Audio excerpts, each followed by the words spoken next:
The Yedidya scandal continues. So far, Yedidya has been advised by this lawyer, Joey, first to go to court. That was nixed by Gedalia. Second of all, he was advised to go speak to Rabbi Breger by himself. That was nixed by Gedalia. The next morning, Yedidya once again comes in shul. Joey's like a little bit hesitant now. Yedidya, I'm sure, he says, Yedidya, I'm sure he went to Gedalia yesterday to ask him about my advice. What did Gedalia say? He told him what Gedalia said. He said, listen, I know this halacha in Choshen Mishpat Yud Zayin Hey. I know that you're not allowed to present your case to a Baldin before, but Yedidya, there's psak halacha and there's eitzah. There's advice. You're allowed to get advice, right? You know, my wife is Brazilian. She says that people love to give advice because it's free, you know. Why not go to Ray Breger and not ask him for a psak halacha? Don't ask him what the psak halacha would be. Just tell him what you should do in this situation, yeah? So, Gedalia thought about this, remember? And he said, my Baal Eitzah really is Gedalia. It's not Rabbi Breger. Rabbi Breger is the one I used for psak, but usually when it comes to Eitzah advice, I go to Gedalia. So let me go back to him and try to understand this, because maybe I should, get advice, maybe from Rabbi Breger or maybe from another posek. He doesn't have to tell me what I actually have to do, but maybe he should give me advice. Yeah. Anyway, Yedidya once again comes back to Gedalia. Gedalia says, Yedidya, I was sure that you were going to come. Because yesterday we spoke about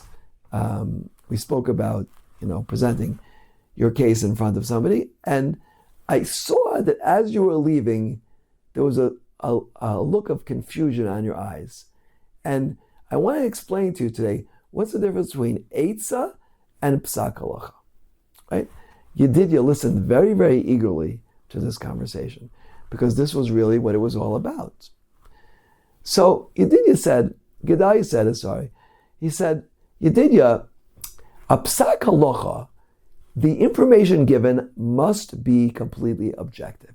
The only way, says the Shulchan Aruch, says the Rishonim, and explains the Chafetz Chaim, the only way for that to happen, to have objective information, is if both sides are there and presenting the story. That is Psak Halacha. There's no way. It's impossible otherwise, right? Even Moshe Rabbeinu, right, would need to come in front of a Beis Din. Even the Shach, one time, was in front of a Beis Din, and he suggested a certain claim, right? And the Beis Din said, I'm sorry, Rab Rappaport, I believe that was his name, we have to rule against you. And the Shach was one of the greatest commentators of Choshen Mishpat in Yeridea, said, why do you have to rule against me? He says, because there's a Shach who says not like you. The Shach hadn't realized in his own commentary, he said not like himself. This is how far bias goes. One of the greatest commentaries ever on Shulchan Aruch said against his own understanding when it came to his personal situation. That's Psak Halacha. Eitzah is different, but Eitzah advice must be done very carefully. Anything said with Eitzah must be taken with a grain of salt, and it's not so worthwhile to present your case to somebody to get an Eitzah, because, as I said, you're biased. It's more practical when going for Eitzah advice to say, what is the best derech HaTorah that I could follow in the circumstances that are presented to me? And this, as I told you before, my dear Yedidya, is to go to Beis Din. Beis Din is a place where both sides objectively present their information and a Psak Halacha is reached. Now, Yedidya was very upset about a book being published about him and his life without his knowledge, without being insulted. But Yedidya has already learned in life that it's worthwhile to listen to Gedalia. Gedalia is a very smart man. He's mild-mannered, but he's very smart. And therefore, Yedidya said, you know what, Gedalia? I'm so happy I came to you.